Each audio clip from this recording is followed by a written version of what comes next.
अस्सलाम वालेकुम। सब्सक्राइब कीजिए और बेल आइकॉन प्रेस कर दीजिए ताकि नेक्स्ट वीडियो का नोटिफिकेशन आपको बआसानी मिलता रहे। खास एपिसोड की पहली कहानी। मेरी बढ़ती हुई शोहरत बेवजह नहीं थी। मैंने रुस्तम मुल्तान का लक़ब अपने बड़े बड़े हरीफों को चित करके हासिल किया था। यही वजह थी कि पूरे मुल्तान शहर और उसके गिरदोनवा के गांवों देहात में मेरे नाम का शोहरा था। दूर दराज इलाकों से पहलवान बहुत तैयारी करके आते और मुझसे कुश्ती लड़ते, मगर ना जाने वो कौन सी कुव्वत थी जो उन तमाम पहलवानों को ज़हर कर देती थी जो कि अखाड़े में मुझसे ताकत आजमाई करते थे। मैं इस बात का एतराफ़ खुले दिल से करूँगा कि आज जो शोहरत और नाम मुझे पाकिस्तान भर में हासिल है उसमें मेरी ताकत का नहीं बल्कि उस अंधे की ताकत का अमल दखल है जो पहलवानों को चित करने में मेरी मदद करती रही। आप यकीन जानिए, मुझसे ताकत में दुगना पहलवान भी, और वो पहलवान जिनके दाव पेच बहुत मजबूत होते थे, ऐन उस वक्त जब उनकी जीत का 100% इम्कान हो जाता था, एक गैर मरई कुव्वत उनका पांव पकड़कर छोड़ती नहीं थी, जिसकी बिना पर मुझे उनको गिराने में ज़रा दिक्कत ना होती और पलक झपकते में हार उनका मुकद्दर बन जाती। ये बात ना सिर्फ मैं महसूस करता बल्कि हारने वाला पहलवान भी तजस्सुस में रहकर मुझसे पूछता, यार अमान पहलवान, सच बता, मेरी टांग किसने पकड़ी थी? और उनके हर सवाल पर मैं मुस्कुरा देता। यूं मेरी जीत का दायरा वसी होता गया। अब तो मुल्तान से बाहर शहरों के पहलवानों के चैलेंज वसूल होने लगे। मैं चैलेंज कबूल करता गया और फातेह फौज के सालार की तरह शहरों पर कब्जा करता गया। अब मेरे लिए पाकिस्तान के दो बड़े शहर कराची और लाहौर रह गए थे जिनसे मुझे ख़तरा था। लाहौर और कराची के पहलवानों का नाम तारीख़ी था और मुझे उनकी ताकत और शोहरत का भी इल्म था, क्योंकि जिस इलाके के पहलवान आलमी ताकत से टकराते हों या बैनुल अक़वामी शोहरत रखते हों, उनसे कुश्ती लड़ना तो दरकिनार, उनका सामना करना भी दिल गुर्दे का काम है।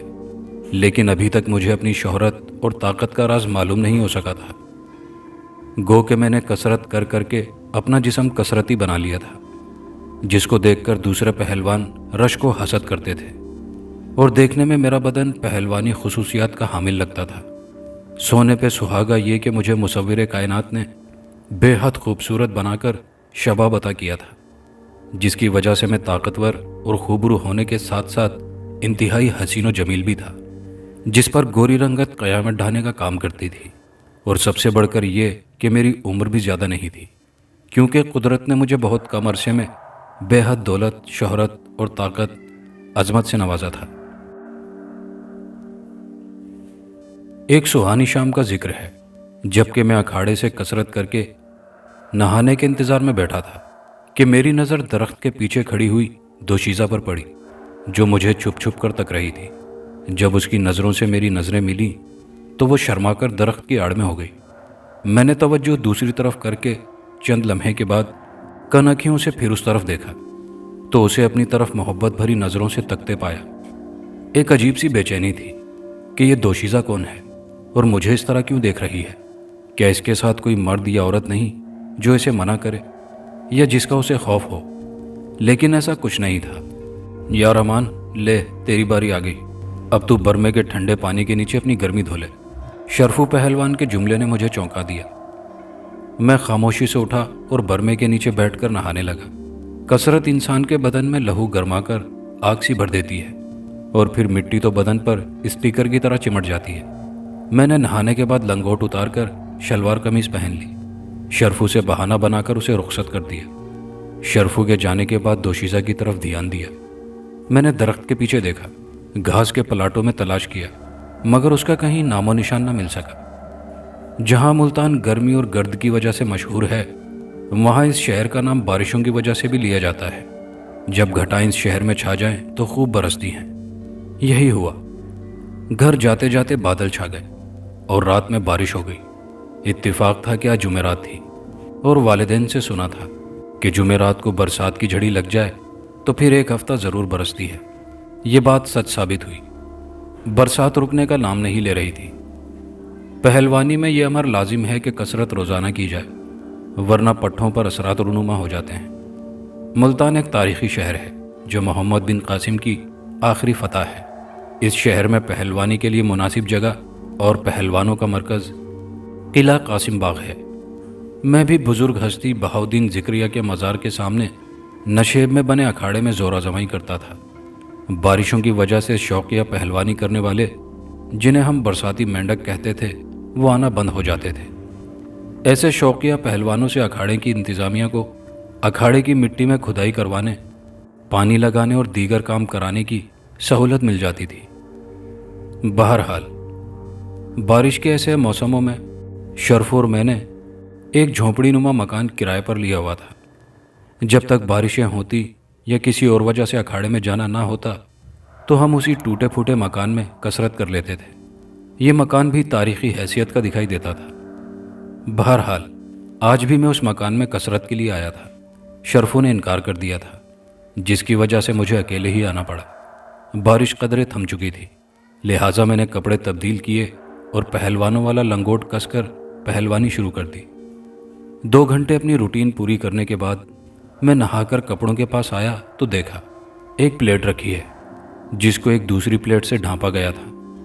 میں نے جھٹپٹ پلیٹ کھول کر دیکھا تو گرما گرم حلوہ تھا، جس سے اٹھنے والی خوشبو سے میری بھوک چمک اٹھی۔ حلوے کی بھاپ تھی کہ میری ناک کے نتنوں کو گرمائے دے رہی تھی۔ میں نے کچھ سوچ کر پلیٹ کو رکھ دیا۔ حیرانی سے ادھر ادھر دیکھا مگر کوئی نظر نہ آیا۔ مجھے شک ہوا کہ کہیں میرے خلاف کوئی سازش نہ کی گئی ہو، کیونکہ پیشہ ور رقابت ہر ایک میں ہوتی ہے۔ اسی طرح ہر میدان میں، ہر شعبے میں رقیب پائے جاتے ہیں، جو مختلف ہیلے بہانے سے اپنے سامنے والے کو نقصان پہنچانے کے در پہ ہوتے ہیں۔ پائل کی چھن چھن کی آواز نے میرے خیالات کا تسلسل توڑ دیا تھا۔ میں تیزی سے زینے کی طرف لپکا۔ کیا دیکھتا ہوں؟ وہی دوشیزہ جو مجھے اکھاڑے کے سامنے والے درخت کے پیچھے سے دیکھ رہی تھی، خرامہ خرامہ اوپر چڑھی آ رہی تھی۔ مسکراہٹ اس کے لبوں پر کھل رہی تھی۔ میں نے اسے سر سے پاؤں تک بغور دیکھا۔ اس کے پاؤں پر نظر آ کر جمسی گئی تھی کہ کہیں یہ دوشیزہ پچھل پیری نہ ہو۔ قصے اور کہانیوں کے مطابق جس کے پاؤں پیچھے ہوتے ہیں، لیکن ایسا بھی نہیں تھا۔ آپ نے حلوہ ابھی تک نہیں کھایا؟ ٹھنڈا ہو جائے گا۔ میں تو آپ کے لیے گرما گرم بنا کر لائی تھی، اس نے پلیٹ کو دونوں ہاتھوں میں لے کر پیش کرتے ہوئے کہا۔ لیکن آپ کون ہیں؟ اس تنہائی میں آپ کو ڈر نہیں لگتا؟ کیسا ڈر؟ اگر میں آپ کی عزت لوٹ لوں تو؟ جو چیز خود بخود مل جائے اسے لوٹا نہیں کرتے۔ میں آپ کا مطلب نہیں سمجھا۔ مطلب صاف ہے، میں تو خود تمہارے عشق میں دیوانی ہو گئی ہوں، تمہیں اپنانا چاہتی ہوں، لیکن میں تمہیں جانتا نہیں، میں تم سے واقف نہیں ہوں۔ مجھے تمہارے منہ سے تم کا لفظ سن کر اپنائیت محسوس ہوئی ہے۔ اگر آپ مجھے تم سے تو کہہ کر مخاطب کریں تو کتنا اچھا ہوگا۔ دوشیزہ نے اپنے ہاتھ سے میرے منہ میں حلوے کا نوالا دیتے ہوئے کہا۔ میں نے بھی اس کے حسن میں گم ہو کر منہ کھول دیا۔ حلوہ تھا یا لذت کی پڑیا، وہ کھلاتی رہی اور میں کھاتا رہا۔ میں اب بھی سوچوں میں گم تھا کہ اس دوشیزہ نے ابھی تک میرے سوال کا جواب نہیں دیا تھا۔ میں نے 2 بار پوچھا تھا کہ آپ کون ہیں، لیکن اس نے ہر بار دوسری باتوں میں الجھا دیا۔ حلوہ کھا کر پلیٹ رکھ دی تو ٹھنڈا ٹھار لسی کا بڑا گلاس پیش کرنے لگی۔ اس بار مجھے بڑی حیرت ہوئی، کیونکہ میں نے نہا کر کپڑوں کے پاس حلوے کی پلیٹ تو دیکھی تھی، مگر لسی کا گلاس نہ تھا۔ پھر یہ دوشیزہ گلاس کہاں سے لے آئی، جبکہ یہ یہاں کہیں بھی نہیں تھا؟ یہ شک میرے ذہن میں اود کر آیا۔ آخر میں نے اس کا ہاتھ پکڑ لیا۔ سچ سچ بتاؤ، تم کون ہو، ورنہ میں تمہیں یہاں سے جانے نہیں دوں گا۔ ظالم، یہاں سے جانے کون آیا ہے؟ میں تو سدا تمہارے دل میں رہنا چاہتی ہوں۔ پہلے اپنے بارے میں بتاؤ، تم کون ہو، پھر کوئی بات آگے کروں گا۔ تم اصرار کیوں کر رہے ہو؟ میرے حسن و جمال سے بھرپور بدن اور کمسن عمر کی طرف دیکھو۔ ایک حسن و شباب کا پیکر تمہیں مفت ہاتھ آ رہا ہے اور تم اصرار کر رہے ہو کہ میں بتاؤں کہ میں کون ہوں۔ دیکھو امان پہلوان، میں ایک لڑکی ہوں، خوبصورت، کمسن اور انتہائی نازک مزاج۔ اگر تم مجھ سے یہ وعدہ کرو کہ میرے بارے میں یہ سوال کبھی نہ کرو تو کہ میں کون ہوں، تو میں اپنا آپ تمہارے حوالے کرنے کو تیار ہوں، لیکن نکاح کے بعد۔ ایسا کیسے ہو سکتا ہے کہ میں اپنی ہونے والی بیوی اور جس کے ساتھ ساری عمر گزارنی ہے اس کے بارے میں بھی نہ جانوں کہ وہ کون ہے؟ امان جی، آج تک دنیا میں یہی تو ہوتا آیا ہے نا کہ جس سے شادی کی جائے اس کے بارے میں جانا جائے۔ جی ہاں، یہی ہوتا ہے۔ تو کبھی زمانے سے ہٹ کر بھی بات کرو، کوئی ایسی منفرد رسم جو دنیا نے نہ کی ہو۔ تم ہر بات کا پہلو اپنی طرف کر رہی ہو۔ تو کیا ہوا امان جی؟ میں نے ایک مدت تم سے ملنے میں صرف کی ہے، تمہارا انتظار کیا ہے، تمہیں دور دور سے دیکھ کر ترستی رہی ہوں۔ یہ کہتے ہوئے اس نے میرے شانے پر سر ٹکا دیا۔ اس کا جسم میرے جسم سے مس ہوا تو مجھے احساس ہوا کہ میں ابھی تک لنگوٹ باندھے ہوئے ہوں۔ مجھے شرم کا احساس ہوا تو میں نے اسے خود سے بمشکل جدا کیا اور کپڑے پہن لیے۔ دیکھو، مجھے سوچنے کی مہلت دو، میں اتنا بڑا فیصلہ اتنی جلد بازی میں نہیں کر سکتا۔ امان جی، زندگی بنانے کا موقع ایک بار آتا ہے، اور اگر اسے کوئی شخص اپنی بے وقوفی یا کم عقلی سے ضائع کر دے تو پھر زندگی بھر پچھتاتا رہتا ہے۔ تم مجھ سے شادی کر کے ساری عمر فائدے میں رہو گے، اور تمہاری پہلوانی کا سورج اسی طرح چمکتا رہے گا۔ پہلوانی کی ترقی کا سن کر میرے ذہن میں اس غیبی طاقت کا خیال امڑ آیا۔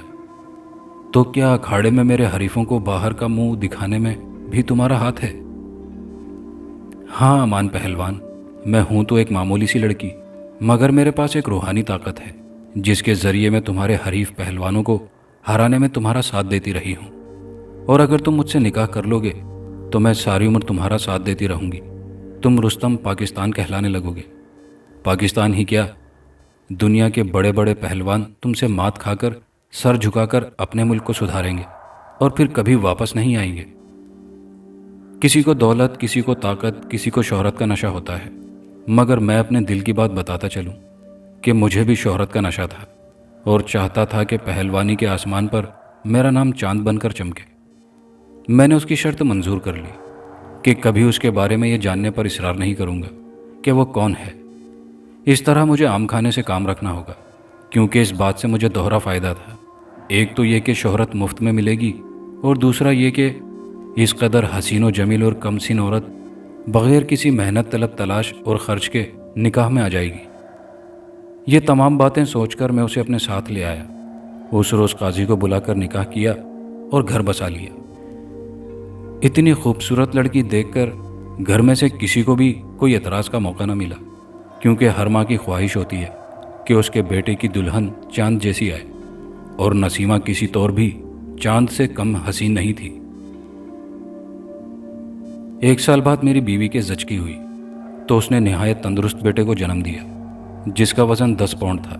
میڈیکل ویلفیئر ایسوسی ایشن والوں نے میرے بیٹے زمان کو ایوارڈ بھی دیا۔ عوام الناس کا خیال تھا کہ پہلوان کا بیٹا پہلوان پیدا ہوا ہے۔ بہرحال میں نے اس طرف کوئی زیادہ توجہ نہیں دی۔ چھوٹے چھوٹے طاقت کے مظاہرے اور کشتیاں ہوتی رہیں، مگر آج کراچی کے مشہور زمانہ پہلوان بجلی کا چیلنج مجھے موصول ہوا تھا۔ میں اسی سوچ میں مگن تھا۔ کیا بات ہے، آج کل پریشان رہنے لگے ہو؟ نسیمہ نے پوچھا۔ نہیں، کوئی بات نہیں۔ کوئی بات تو ہے امان جی، اپنی بیوی پر اعتماد نہیں کیا؟ نسیمہ نے مجھے کریدتے ہوئے پوچھا۔ دراصل بجلی پہلوان کا چیلنج وصول ہوا ہے، اور یہ فقط میری عزت کا ہی نہیں بلکہ ملتان شہر کی عزت کا بھی سوال ہے۔ میں نے نسیمہ کی آنکھوں میں جھانکتے ہوئے کہا۔ مقابلہ کب ہے؟ 14 اگست کو۔ ٹھیک ہے، تم تیاری کرو، انشاءاللہ حسب معمول جیت تمہاری ہوگی۔ نسیمہ کا جواب سن کر مجھ میں دگنا طاقت اود کر آئی، جیسے کسی بہادر سپاہی کے پاس اسلحہ آ جائے تو اس کی طاقت دگنی ہو جاتی ہے۔ اس طرح نسیمہ کی بات سن کر میں اور بھی شیر ہو گیا۔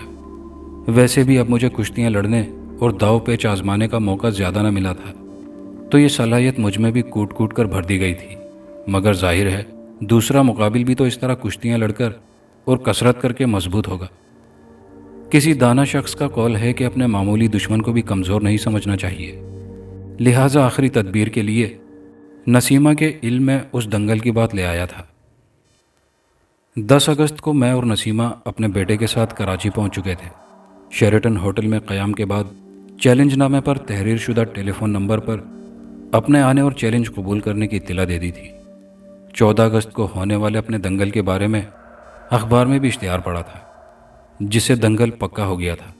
مجھے دنگل کی تیاری کے لیے نسیمہ نے منع کر دیا تھا اور کہا تھا کہ جو وقت دنگل کی تیاری میں صرف ہو اس وقت میں اسے کراچی کے مختلف مشہور و معروف تفریحی مقامات کی سیر کرا دی جائے۔ لہٰذا موقع اچھا تھا، اور جوان کم سن حسین و جمیل بیوی ساتھ ہو تو سیر و سیاحت کا لطف دوبالا ہو جاتا ہے۔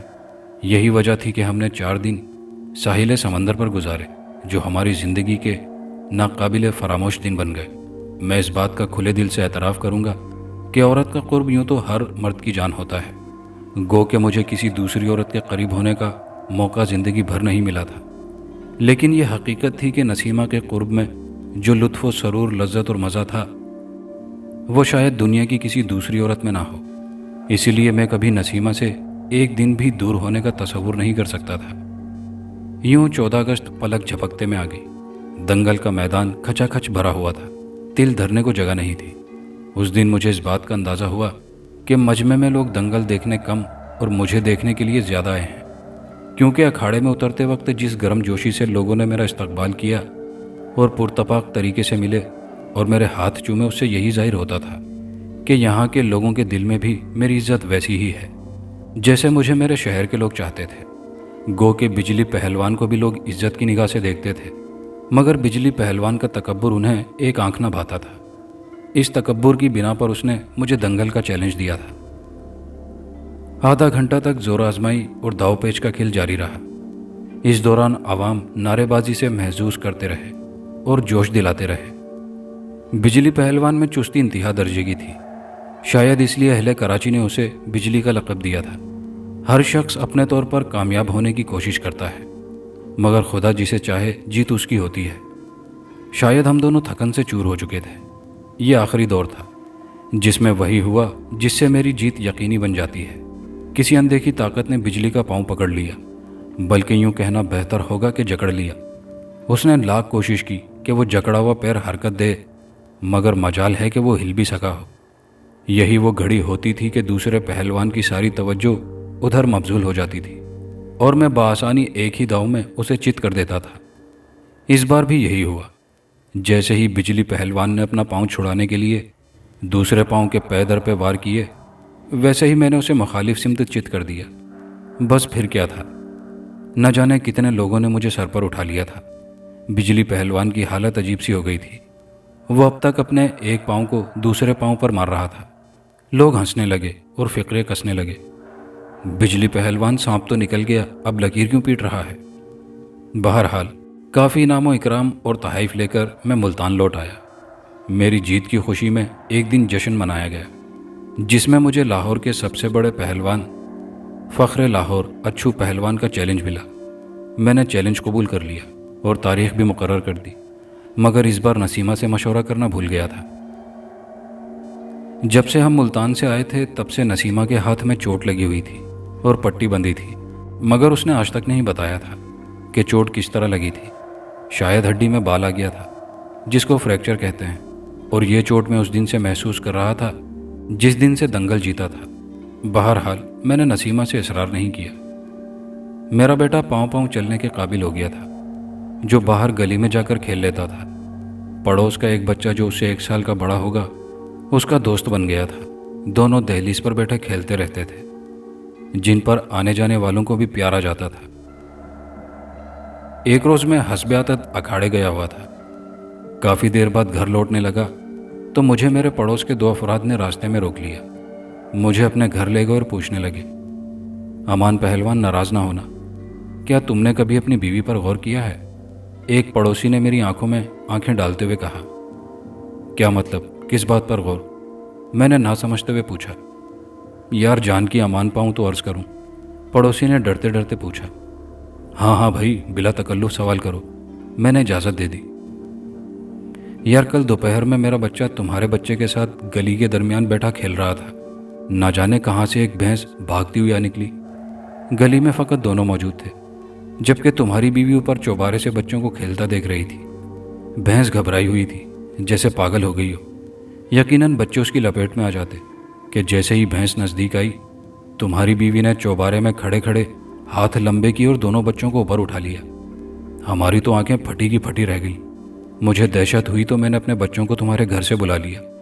یار تمہاری بیوی عورت نہیں ہے، کوئی دوسری شے ہے، جاؤ معلوم کرو۔ پڑوسی کہہ چکے تو میں خاموشی سے اپنے گھر لوٹ آیا۔ میں عجیب تجسس اور تشویش میں مبتلا ہو گیا تھا۔ مجھ سے نہ رہا گیا تو پوچھ ہی بیٹھا، نسیمہ آج تمہیں بتانا پڑے گا کہ تم کون ہو۔ میں نے فیصلہ کن انداز میں کہا تھا۔ امان جی یہ وعدہ تم کر چکے ہو کہ مجھ سے کچھ نہیں پوچھو گے، نسیمہ نے مجھے یاد دلاتے ہوئے کہا۔ نسیمہ مجھے یہ وعدہ اس لیے کرنا پڑا تھا کہ شاید تم یہ छुपाना चाहती हो कि तुम किस घराने से ताल्लुक़ रखती हो, तुम्हारी अम्मा कौन है, तुम्हारा बाप कौन है, तुम कहाँ रहती हो। इन बातों से मना मैं अब भी हूँ, मगर मुझे सच सच ये बताओ कि तुम इंसान हो या जिन। नसीमा की खामोशी ने मुझे पागल कर दिया था। मैं वैशी बनकर उस पर टूट पड़ा। बिलाखिर उससे रहा ना गया, वो भी फट पड़ी। तुम्हें अगर ये जानने का भूत सवार है तो सुनो, मैं जिनजादी हूँ। मेरे हाथ बहुत लंबे हैं, वो लंबे हाथ जिनसे मैंने बड़े बड़े पहलवानों के कदम जकड़ दिए थे और तुम्हारी जीत हुई थी। ये चोट इस बात का सबूत है कि मैंने बिजली पहलवान की टांग पकड़ी तो उसने दूसरी टांग से मेरे हाथ पर वार किया और मुझे चोट आई। अगर मुझ में लंबे हाथ करने की शक्ति ना होती तो तुम्हारे बेटे को भैंस रौंद देती। अमान जी, तुमने ये पूछकर अपनी ज़िंदगी की बहुत बड़ी गलती की है, क्योंकि ये राज अफशा करके मैं औरत के रूप में नहीं रह सकती। मैं जा रही हूँ अपने बच्चे को साथ लेकर। अब तुम्हारी दुनिया, तुम्हारी ज़िंदगी में कभी नहीं आऊँगी। हाँ, तुम्हें जाते जाते एक निशानी देना चाहती हूँ ताकि तुम सारी ज़िंदगी मुझे याद रख सको। ये कहते हुए उसने मेरा हाथ अपने हाथ में थामा और अलविदाई बोसा देने के बाद अपने 2 दांत मेरे हाथ की पुश्त पर गाड़ दिए। एक आग का शोला उठा और हाथ में ऐसी जलन हुई जो आज तक बरकरार है। इसके साथ ही नसीमा अपने बच्चे को लेकर गायब हो गई। तब से मैं अपना हाथ पानी में डालकर रखता हूँ तो सुकून मिल जाता है, और अगर बाहर निकाल लेता हूँ तो बहुत जलन होती है। वाकई जिन आग से बने होते हैं। न जाने वो भैंस क्यों आई थी, कहाँ से आई थी, जिसकी वजह से मेरी बीवी का राज पड़ोसियों पर खुला और उन्होंने मुझे बताया। मुझ पर न जाने क्यों वैशीपन सवार हो गया था कि मैंने अपनी वफादार और फूल जैसी बीवी पर तशद्दुद किया। वो कौन सी मनहूस घड़ी थी जब मैं अपने वादे से फिर गया था और इसरार किया था कि वो बताए कि वो कौन है। वो कोई भी थी, मेरी बीवी थी, जिसने मुझे हर रात मोहब्बत दी थी। मैं आज तक नसीमा की तलाश में मारा मारा फिर रहा हूँ। ए काश मेरी बीवी मेरी गलती को माफ़ कर दे और मेरे बच्चे के साथ लौट आए। खास एपिसोड की दूसरी कहानी। शाम का अंधेरा फैल चुका था। अनवर ने अपनी टैक्सी में पेट्रोल पंप से पेट्रोल डलवाया और घर की तरफ रवाना हो गया। अगरचे अभी टंकी में पेट्रोल ख़त्म नहीं हुआ था, मगर उसने कल के लिए आज ही टंकी फुल करवा ली थी। उसका घर गुलशन हदीद में वाक़ था। वो गैर शादीशुदा था और उसकी ज़रूरियात भी ज़्यादा न थी कि दिन रात कमाई करता। वो सुबह सवेरे टैक्सी लेकर निकलता, दिन भर रोज़ी कमाता और शाम के वक्त घर पहुंच जाता, जहां उसकी बूढ़ी माँ के सिवा कोई ना था। वो माँ बाप का इकलौता था। अभी उसने मैट्रिक पास ही किया था कि वालिद साहब बीमार होकर चल बसे। तब घर चलाने के लिए उसने बाप की टैक्सी चलाना शुरू कर दी थी। वो एयरपोर्ट से भी थोड़ी ही दूर गया था कि टैक्सी की रफ्तार एकदम गिर गई और वो झटके खाने लगी। उसने परेशान होकर ब्रेक लगाया और साइड पर रोक दी। फिर टैक्सी से उतरा और बोनट उठाकर इंजन में खराबी तलाश करने लगा। ड्राइवर, मुझे ले चलोगे? अचानक उसे करीब से एक मर्दाना आवाज़ सुनाई दी। उसने सीधे होते हुए आवाज़ की सिमत देखा। टैक्सी के करीब एक बूढ़ा शख्स खड़ा था। उसकी कमर झुकी हुई थी और सर के बाल सफ़ेद और शानों पर लहरा रहे थे। गले में मोटे दानों की बड़ी बड़ी माला थी और पेशानी पर तिलक। उसके दोनों हाथों में नगीनों से सजे कंगन नजर आ रहे थे, जबकि उंगलियों में बड़ी बड़ी अंगूठियां। लिबास सादा मगर कीमती था, जिस पर उसने सियाह रंगत की वास्किट पहनी हुई थी। मजमूई तौर पर वो कोई आमिल या साधु दिखाई देता था। जनाब, फिलहाल तो मैं खुद को भी नहीं ले जा सकता, अनवर ने मुस्कुराते हुए कहा। न जाने क्या खराबी हो गई है इंजन में। तुम स्टीयरिंग संभालो, मैं खराबी चेक करता हूँ, उस आदमी ने कहा। ओह, क्या आप मैकेनिक हैं? अनवर ने चौंकते हुए गौर से उसका जायज़ा लिया। नहीं, मगर मेरे पास ऐसी कई गाड़ियां हैं। चलो तुम इंजन स्टार्ट करो, बूढ़े ने लापरवाही के अंदाज में कहा। अनवर ने सोचा कि अगर इतनी गाड़ियों का मालिक है तो फिर टैक्सी में क्यों सफ़र करता है। बहरहाल उसने ड्राइविंग सीट संभाल ली और वो बूढ़ा इंजन पर झुक गया। अनवर ने इंजन स्टार्ट करने की कोशिश की और इंजन स्टार्ट हो गया। उसी लम्हे उस बूढ़े ने बोनट गिरा दिया। फिर खिड़की के करीब आकर बोला, अब तो ठीक है ना? जी हाँ, शुक्रिया, अनवर ने कहा। आपने कहाँ जाना है? मैं तो अब घर जा रहा हूँ। मुझे गुलशन हदीद से थोड़ा आगे जाना है, बूढ़े ने दरवाज़ा खोलकर अकबी नशिस्त पर बैठते हुए कहा। सॉरी सर, मैं आपको गुलशन हदीद तक ही ले जा सकता हूँ, انور نے ٹیکسی بڑھاتے ہوئے کہا۔ کیوں؟ عقب سے بوڑھے کی طنزیہ آواز ابھری۔ کیا اس سے آگے کرفیو لگا ہوا ہے یا سڑک سیلاب میں بہہ گئی ہے؟ اس بوڑھے کے مذاق پر انور بے اختیار مسکرا دیا۔ بزرگوار، دراصل میرا گھر گلشن حدید میں ہے، جہاں میری بوڑھی ماں میرا انتظار کر رہی ہوگی۔ میں روزانہ اس وقت ٹیکسی بند کر دیا کرتا ہوں۔ کیا گھر میں بیوی انتظار نہیں کرتی؟ بوڑھے نے پوچھا۔ نہیں، انور ہنس پڑا، ابھی میری شادی نہیں ہوئی۔ کیوں؟ کیا تم میں کوئی نقص ہے؟ بظاہر تو اچھے خاصے صحت مند نوجوان ہو، شاید کوئی رشتہ نہیں مل رہا ہوگا۔ یہ بات نہیں ہے جناب، انور بولا۔ دراصل شادی کے لیے پیسہ چاہیے، اور ابھی اتنا پیسہ نہیں ہے کہ شادی کر سکوں۔ پیسہ ہو تو رشتوں کی کمی نہیں، اچھے سے اچھا رشتہ مل جاتا ہے۔ خیر، اگر تم چاہو تو میں تمہاری مدد کر سکتا ہوں، بوڑھے نے کہا۔ کیوں مذاق کرتے ہیں صاحب؟ انور ہنس پڑا۔ میں سنجیدہ ہوں نوجوان، اس نے سخت لہجے میں کہا۔ آپ کرا دیں تو بڑی مہربانی ہوگی جناب، میری ماں آپ کو دعائیں دے گی، اسے بہو دیکھنے کی بڑی آرزو ہے۔ ٹھیک ہے، مجھے کچھ سوچنے دو، بوڑھے نے عقب سے کہا۔ گلشن حدید پہنچ کر انور نے ایک جگہ ٹیکسی روکی۔ لیجئے، یہاں سے میں گھر جاؤں گا۔ نہیں، مجھے تھوڑا آگے چھوڑاؤ، بوڑھے نے تیزی سے کہا۔ کرائے کی فکر مت کرو، 2 گنا دوں گا۔ انور نے سوچا کہ کوئی حرج نہیں ہے، اس نے ٹیکسی آگے بڑھا دی۔ انور کو 2 گنا کرائے کا لالچ نہیں تھا، البتہ اس بوڑھے نے اس کی شادی کرانے کی جو پیشکش کی تھی، اس کی کشش نے اسے بوڑھے کی بات ماننے پر اکسایا تھا، اور اب وہ منتظر تھا کہ بوڑھا اسے کب رکنے کو کہے اور وہ اس سے شادی کی بات چھیڑے۔ ٹیکسی گلشن حدید سے کافی آگے پہنچ چکی تھی، اور اب آبادی کا سلسلہ ختم ہو گیا تھا۔ اسٹیل ملز کا علاقہ قریب آتا جا رہا تھا۔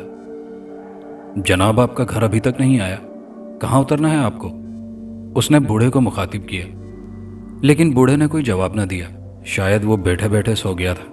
انور نے سامنے لگے بیک ویو مرر میں اس کی طرف دیکھا، اور ایک لمحے کے لیے اس کے ہاتھ اسٹیئرنگ پر بہک گئے۔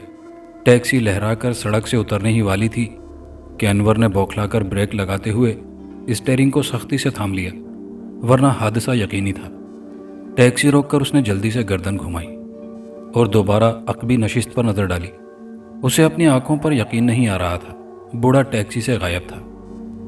اس نے ٹیکسی سے اتر کر دونوں عقبی دروازے چیک کیے، دروازے پوری طرح بند تھے۔ نہ جانے وہ بوڑھا کب اور کہاں ٹیکسی سے اتر گیا تھا، اور اسے بالکل بھی خبر نہ ہو سکی تھی۔ حالیہ بارشوں سے سڑک خستہ ہو گئی تھی، اور ڈرائیونگ کے دوران ٹیکسی کو گڑھوں اور جمپوں سے بچانے کے لیے وہ مسلسل سڑک پر نگاہیں جمائے رہا تھا۔ اسے ذرا بھی شبہ نہ تھا کہ بوڑھا کرایہ ادا کیے بغیر یوں ٹیکسی سے غائب ہو جائے گا، ورنہ وہ خبردار رہتا اور گاہے بگاہے عقب نما آئینے میں اسے دیکھتا رہتا۔ اس نے طویل سانس لیا اور واپس ڈرائیونگ سیٹ پر بیٹھنے ہی والا تھا کہ بائیں جانب سے آواز آئی، کرایہ تو لیتے جاؤ ڈرائیور۔ اس نے بے اختیار آواز کی سمت دیکھا اور حیرت سے اس کی آنکھیں پھیل گئیں۔ بوڑھا سڑک کے کنارے کھڑا تھا۔ اوہ، آپ؟ اس نے سٹپٹا کر کہا۔ میں تو پریشان ہو گیا تھا، آپ ٹیکسی سے کب اترے؟ جب تم نے بریک لگائی تھی، وہ بولا۔ بہرحال میں تمہیں کرایہ دے دوں، میرا گھر قریب ہی ہے۔ نہیں، میں کرائے کے لالچ میں آپ کو یہاں نہیں لایا جناب۔ انور کو اچانک اپنی شادی کا خیال آ گیا۔ شادی کرنا چاہتے ہو؟ بوڑھے نے ہنس کر کہا۔ تو آؤ پھر، کھڑے کیوں ہو؟ ٹیکسی لاک کر دو۔ انور نے جلدی سے انجن بند کر کے ٹیکسی کے دروازے لاک کیے۔ بوڑھے نے اسے اپنے پیچھے آنے کا اشارہ کیا اور پلٹ کر سڑک کے نشیب کی طرف بڑھ گیا۔ انور دل ہی دل میں خوش ہوتا ہوا اس کے پیچھے چلنے لگا۔ بوڑھا نشیب میں اس طرح اتر رہا تھا جیسے اسے آسانی سے نظر آ رہا ہو، حالانکہ وہاں تاریکی تھی اور ستاروں کی مدھم روشنی میں 2-3 قدم سے آگے کی چیز دیکھنا کافی دشوار تھا۔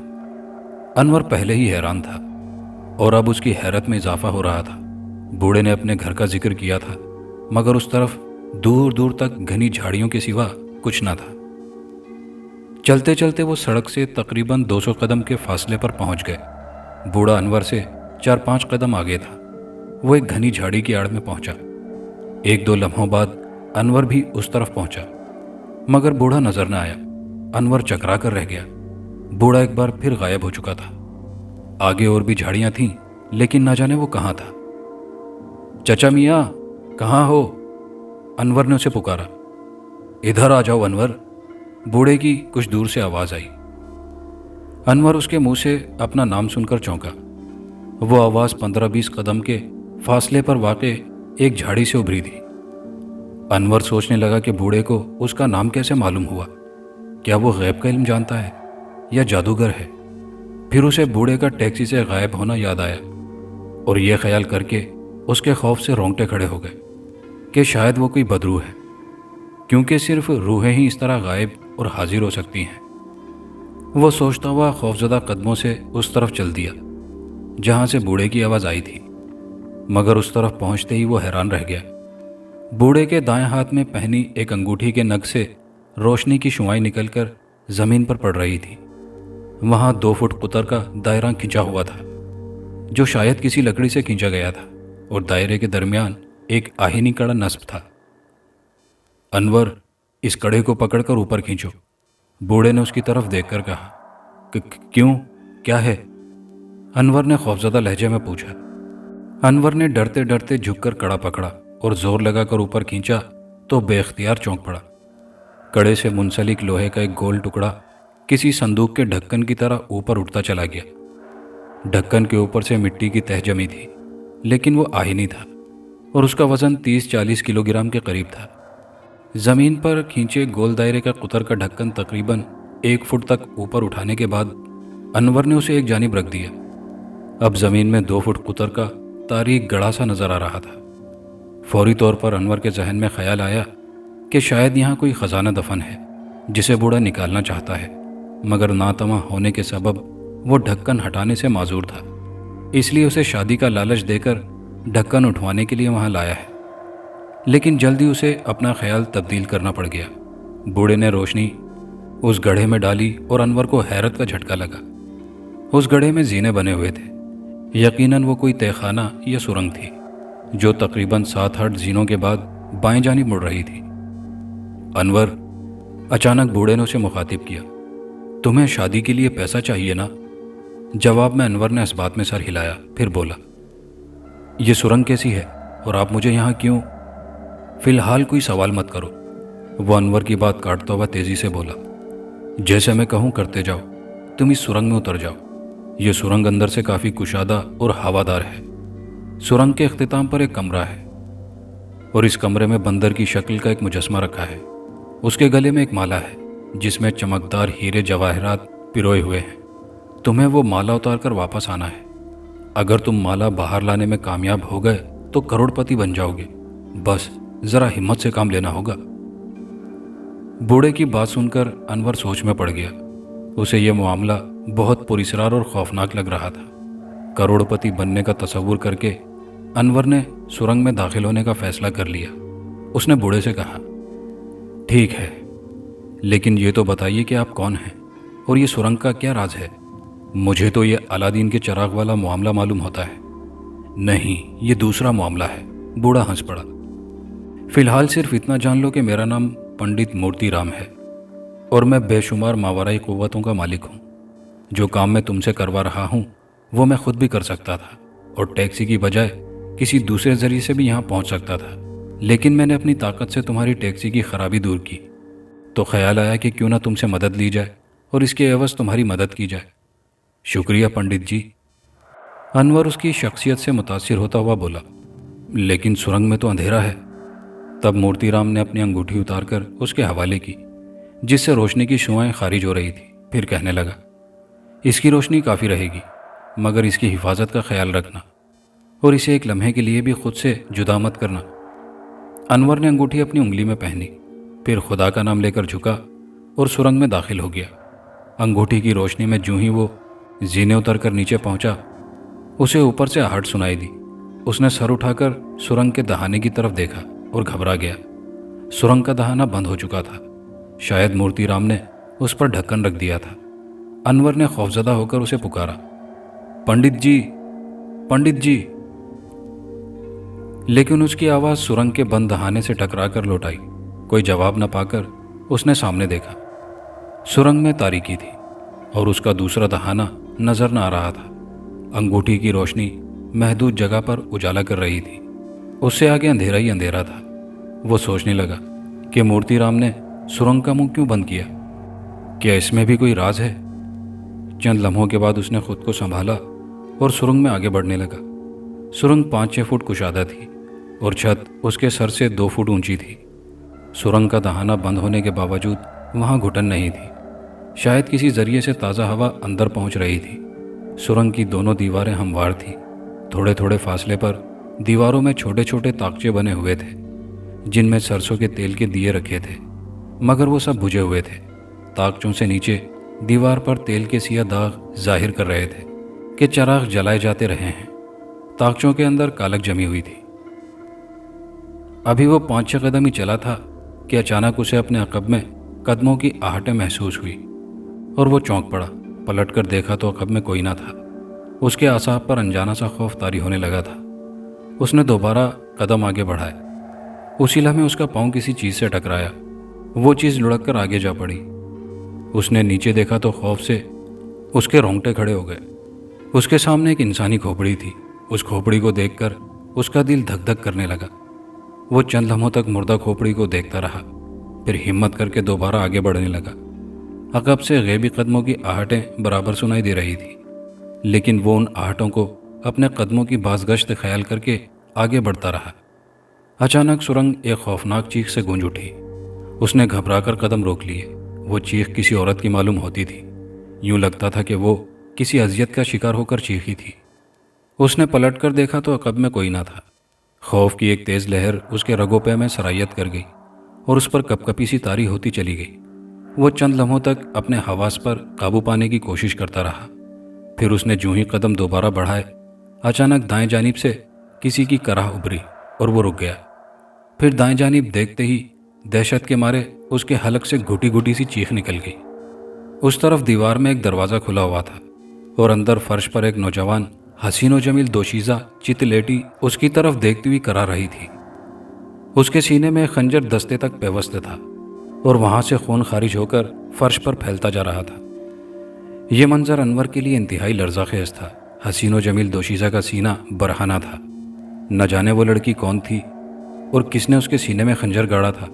वो तकलीफ से करा रही थी और अनवर की तरफ इमदाद तलब नज़रों से देख रही थी। दरवाजे की दूसरी जानिब कोई कमरा था जिसके फर्श पर लड़की पड़ी थी और बाएं जानिब से किसी चिराग की रोशनी उस पर पड़ रही थी। अनवर सोचने लगा कि क्या करना चाहिए। मेरी मदद करो, मुझे मरने से बचा लो। अचानक उस लड़की ने कराहते हुए अनवर को मुखातिब किया। पहले मेरे सीने से खंजर तो निकालो, वरना मेरा दम निकल जाएगा, लड़की ने कर्बनाक आवाज़ में कहा। अनवर दरवाजे की तरफ बढ़ा, लेकिन जूं ही उसने कमरे में कदम रखा, वहां एकदम गहरी तारीकी फैल गई। अनवर बौखलाकर फौरन उल्टे पांव कमरे से निकल आया, मगर बाहर आती उस कमरे में दोबारा रोशनी हो गई। अनवर ने लड़की की तरफ देखा और खौफ की शिद्दत से उसकी आंखें फैल गईं। लड़की गायब थी और उसकी जगह एक मुर्दे का इस्तख्वानी ढांचा खड़ा हरकत कर रहा था। अनवर, जिंदगी चाहते हो तो अपनी उंगली से अंगूठी उतारकर मेरे हवाले कर दो। उस ढांचे के मुंह से खौफनाक आवाज़ खारिज हुई। क्यों? अनवर खौफ से अकलाया। इसलिए कि राममूर्ति ने तुझे मरने के लिए यहाँ भेजा है। ये बदरूहों का मस्कन है और ये तुम्हारे खून से अपनी प्यास बुझाने के लिए बेताब हैं। अगर तुम अंगूठी मेरे हवाले कर दो तो मैं तुम्हें बाहिफाजत बाहर पहुंचा दूंगा। ये सुनकर अनवर का खौफ से हलक खुश्क हो गया। वो बमुश्किल बोला, मगर तुम कौन हो? मैं इस मंदिर का महापुजारी कृष्ण कुमार हूँ और 300 बरस पहले ये मंदिर जलजले से ज़मीन के नीचे आ गया था। ढांचे का जवाब सुनकर अनवर और भी डर गया। उसने उंगली से अंगूठी उतारने का इरादा किया ही था कि उसे एक सरगोशी सुनाई दी। खबरदार, अंगूठी के सबब तुम महफूज हो। अंगूठी उतारते ही बदरूहें तुम पर हावी हो जाएंगी। तुम आगे चल दो। अनवर ने आवाज़ पहचान ली। वो पंडित राममूर्ति की आवाज़ थी। उसने इधर उधर देखा, मगर राममूर्ति नजर न आया। तब उसने रुख बदला और तेजी से सुरंग में आगे बढ़ने लगा। फौरन ही उसके अकब से शोर बुलंद होने लगा। अनवर को यूं महसूस हुआ जैसे सैकड़ों बदरूहें बैन करके रो रही हों। उसकी रफ्तार एकदम सुस्त पड़ गई और दहशत के मारे कदम लड़खड़ाने लगे। पंडित राममूर्ति की दी हुई अंगूठी की रोशनी 6-7 गज के फासले तक पड़ रही थी। उससे आगे अंधेरा ही अंधेरा था। बदरूहों का शोर लम्हा ब लम्हा बढ़ता जा रहा था और अनवर महसूस कर रहा था कि बदरूहें करीब आती जा रही हैं। अचानक उसे अकब में किसी चीज़ के गिरने की आवाज़ सुनाई दी। उसने पलट कर देखा और सहम गया। वहाँ एक खूनख्वार किस्म का मगरमच्छ अपने भयानक जबड़े खोले उसकी तरफ देख रहा था। मगरमच्छ के मुंह से आवाज़ निकली, अंगूठी फेंक दो अनवर, वरना सालिम निगल जाऊंगा। ये सुनते ही अनवर समझ गया कि वो भी कोई बदरू है। वो पलटा और सुरंग में दौड़ने लगा। अकब से बदरूहों की खौफनाक चीखों पुकार उसका ताक़ुब कर रही थी। वो दहशतज़दा कदमों से दौड़ता हुआ एक दरवाजे से जा टकराया। दरवाज़ा खुल गया। वो अंदर जा गिरा। उसी लम्हे दरवाज़ा खुद ब खुद बंद हो गया। उसके साथ ही बदरूहों का शोर सुनाई देना भी बंद हो गया था। वो कई लम्हों तक फर्श पर औंधे मुंह पड़ा हाँफता रहा। फिर उसने सर उठाकर आसपास का जायजा लिया और बेसाख्ता उछलकर खड़ा हो गया। सामने हनुमान देवता का मुजस्समा रखा था और उसके गले में मौजूद हीरे जवाहरात वाली माला से रोशनी फूटकर कमरे में उजाला कर रही थी। कमरे में उसके सिवा कोई ना था। वह हिम्मत करके देवता के मुजस्समे की तरफ बढ़ने लगा। जो ही वो मुजस्समे के पास पहुंचा, अचानक कमरे में गजबनाक आवाज़ गूंजी, अनवर भाग जाओ यहाँ से। अगर तुमने देवता की बेहुरमती की और उसे नापाक हाथ लगाने की कोशिश की तो हमेशा के लिए अंधे हो जाओगे। अनवर ने वो आवाज़ पहचान ली। वो मंदिर के महापुजारी कृष्ण कुमार की आवाज़ थी, जो उसे ढांचे की सूरत में नजर आया था। उसने इधर उधर देखा, मगर कमरे में उसके सिवा कोई ना था। वो चंद लम्हों तक अपनी जगह खड़ा खौफ से कांपता रहा। फिर उसने कदम आगे बढ़ाया और मुजस्समे के बिल्कुल करीब पहुंच गया। उसने मुजस्समे की तरफ हाथ बढ़ाया तो उसका हाथ कांप रहा था। ओ नाबकार, बाज रहे, आखिरी बार समझा रहा हूं। कृष्ण कुमार की धाड़ती हुई आवाज़ से मंदिर की फिजा कांप उठी। उसकी धमकी आमेज आवाज़ सुनकर अनवर ने एकदम घबराकर हाथ पीछे हटा लिया। उसने आवाज़ की सिमत देखा तो दीवार पर एक बहुत बड़ी मकड़ी रेंगती दिखाई दी। उस मकड़ी के बाजू 1-1 फुट लंबे और धड़ एक बड़े सीप जितना था, जिसमें उसकी गोल गोल और सुर्ख आंखें उसे घूर रही थी। इतनी बड़ी और खूनख्वार मकड़ी को देखकर अनवर खौफ से अपनी जगह साकित हो गया। अगर देवता के गले से माला उतारना चाहता है तो अपनी अंगूठी उतारकर देवता के चरणों में डाल दे। मकड़ी के मुंह से कृष्ण कुमार की आवाज़ आई। अनवर समझ चुका था कि कृष्ण कुमार की रूह महज अंगूठी के लिए उसे खौफजदा कर रही है। यकीनन अंगूठी की वजह से वो अब तक उसे नुकसान नहीं पहुंचा सकी थी, और जब तक अंगूठी उसके हाथ में है वो महफूज रहेगा। चुनाचे उसने जी कड़ा किया और मकड़ी से निगाहें हटाकर मुजस्समे की तरफ हाथ बढ़ाया। उसने माला पकड़कर बुलंद की और मुजस्समे के गले से निकाल ली। लेकिन जो ही माला उसके हाथ में आई, एकदम कमरे का फर्श और दरो दीवार लरजने लगे। वो तेजी से पलटकर दरवाजे की तरफ भागा। ठीक उसी लम्हे हनुमान का मुजस्समा मुंह के बल फर्श पर आ गिरा। उसके गिरने से जोरदार धमाका हुआ और वहां गर्दो गुबार फैल गया। अनवर भी धमाके के सबब लड़खड़ाता हुआ फर्श पर आ रहा और होशो हवा से बेगाना होता चला गया। इस कैफियत में न जाने कितनी देर गुजर गई। फिर उसके हवास बहाल हुए तो उसने इधर उधर देखा और हैरत से उछल पड़ा। वो सुरंग के दहाने के बाहर पड़ा था और उसके करीबी पंडित राममूर्ति खड़ा कह रहा था, उठो अनवर, तुमने कामयाबी हासिल कर ली है। अनवर खड़ा हो गया। माला मूर्तिराम के हाथ में थी। अनवर के हाथ में मौजूद अंगूठी से रोशनी की शुआएं खारिज हो रही थी। मूर्तिराम ने माला अपनी जेब में डाली और अनवर से अंगूठी लेकर अपनी उंगली में डालता हुआ बोला, आओ चलें। वो पलटकर सड़क की जानिब चल दिया। अनवर उसके पीछे चलता हुआ सोच रहा था कि कहीं वो अब तक ख्वाब तो नहीं देखता रहा। गुजरे हुए वाकयात का तस्वुर करके उस पर एक बार फिर खौफ तारी हो गया। वो सड़क पर पहुंचे तो वहां अनवर की टैक्सी मौजूद थी। अब तुम मुझे वापस ले चलो, मूर्तिराम ने टैक्सी के करीब पहुंचकर कहा। अब कहाँ चलना है? अनवर ने आहिस्ता से पूछा। सुरंग में। मूर्तिराम की गैबी आवाज़ सुनने के बाद उसे मूर्तिराम भी कोई बदरू मालूम होने लगा था। 300 बरस पहले के गर्कशुदा मंदिर की बदरूहों से बचने के लिए उसने अनवर को जो पुरस्कार अंगूठी दी थी, अब उससे रोशनी की शुआएं खारिज होना बंद हो चुकी थी और नीम तारीकी में कुबड़े मूर्तिराम से उसे खौफ महसूस हो रहा था। फिलहाल तुम मेरे साथ मेरे घर तक चलो, जो करीब ही है। वहां मैं तुम्हारी शादी का इंतजाम करूंगा, मूर्तिराम ने कहा। तुमने जिस हिम्मत और बहादुरी से मेरे लिए काम किया है, उसके लिए मैं तुम्हारा बेहद शुक्रगुजार हूँ। चंद लम्हों बाद अनवर की टैक्सी वापस लांढी की सिमत दौड़ रही थी और पंडित मूर्तिराम अकबी नशिस्त पर बैठा कह रहा था, एक बात याद रखना अनवर, जो कुछ तुमने किया और सुरंग में तुम पर जो बीती उसका किसी से जिक्र मत करना, इसमें तुम्हारी जिंदगी है। उसकी बात सुनकर अनवर ने समझने वाले अंदाज में सर हिला दिया। मूर्तिराम उसे गोया धमकी दे रहा था कि वो इस राज को अपने सीने तक महदूद रखे। लांडी से गुजरकर टैक्सी मलेर की तरफ बढ़ रही थी, लेकिन मलेर नदी के पुल से कुछ पीछे ही मूर्तिराम की हिदायत पर अनवर ने टैक्सी सड़क से उतार ली और नशेब में फैले जंगल की तरफ बढ़ने लगा। दरख्तों के करीब पहुंचकर मूर्तिराम ने उसे रुकने को कहा। बस यहाँ रोक दो, आगे रास्ता नहीं है, पैदल जाना पड़ेगा। अनवर ने टैक्सी रोकी और इंजन बंद करके उतर आया। मूर्तिराम भी टैक्सी से उतरा और उसे साथ लिए आगे बढ़ने लगा। वो नदी के किनारे फैले जंगल में दाखिल हुए तो वहाँ गहरी तारीकी थी। मूर्तिराम ने अपनी अंगूठी पर फूंक मारी और उससे रोशनी की शुआएं खारिज होने लगी। उस रोशनी में अनवर उसके पीछे चलता रहा।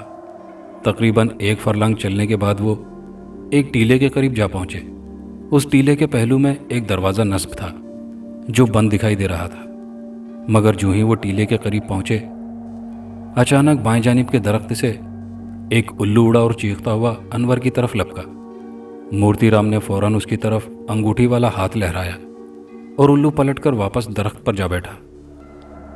लेकिन अनवर खौफजदा हो चुका था। यकीनन वो उल्लू उसी पर हमला करने आया था, मगर मूर्तिराम ने उसे रोक दिया था।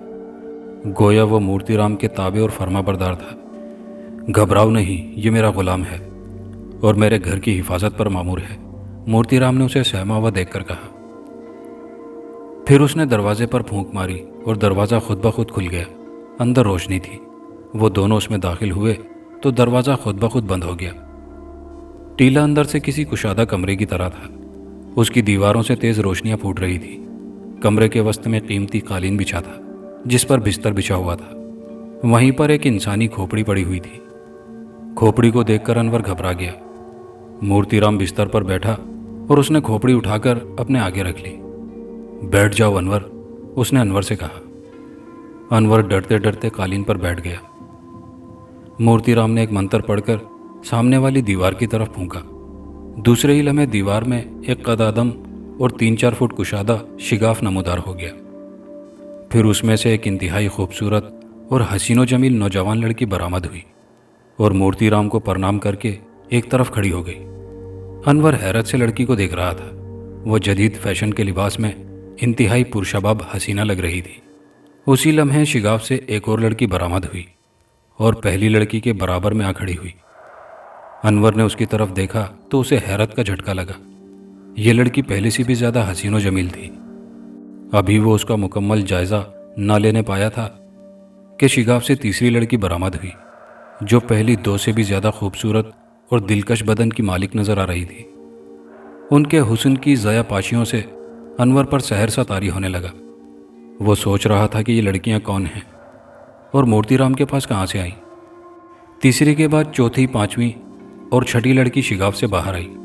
फिर 7वीं लड़की के बाहर आने पर शिगाफ खुद ब खुद बंद हो गया। अनवर, मैंने तुमसे तुम्हारी शादी का वादा किया था। ये 7 कंवारियां तुम्हारे लिए हैं, अचानक मूर्तिराम ने अनवर को मुखातिब करते हुए बताया। तुम्हें इनमें से कोई पसंद है या और दिखाऊं? मगर ये कौन है? अनवर हैरत की शिद्दत से हकलाया। तुम्हें इसे कोई गर्ज नहीं होनी चाहिए।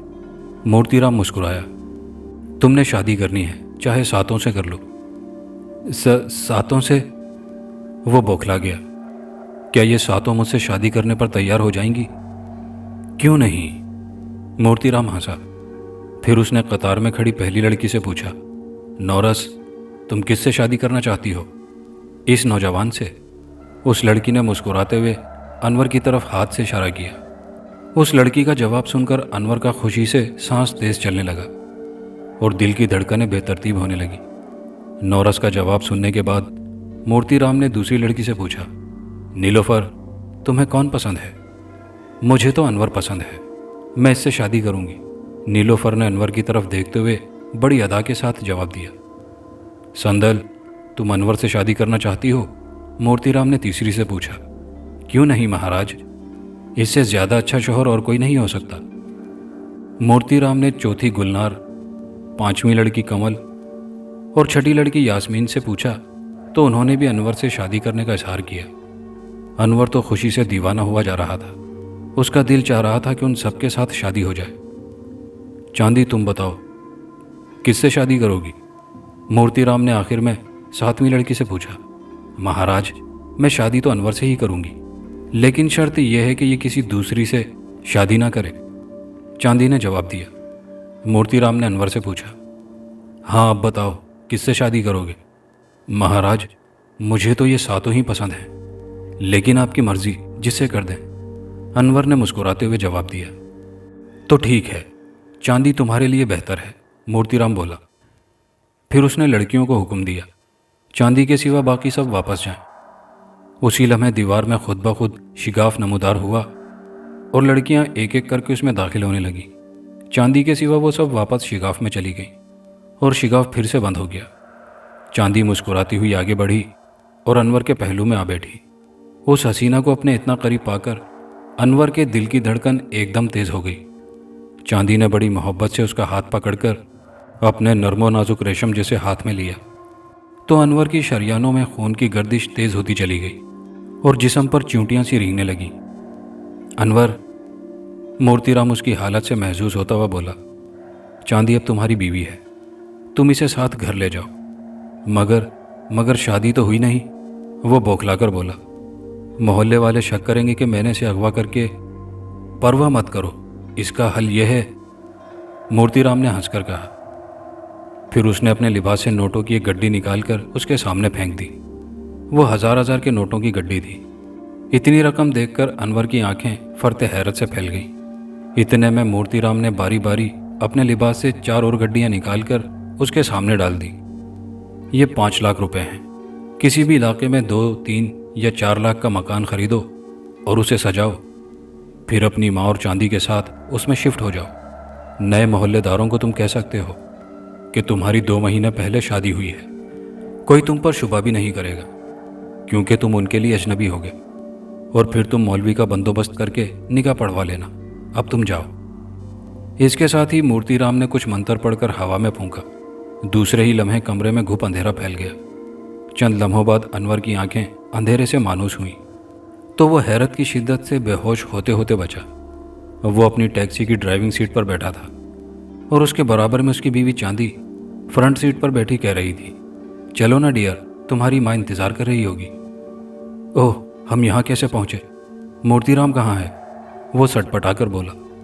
भूल जाओ, वो एक कदीम रूह थी। अगर तुमने दोबारा मुझसे इस बारे में कभी सवाल किया तो मेरे साथ ये रकम भी गायब हो जाएगी जो तुम्हारी गोद में रखी है।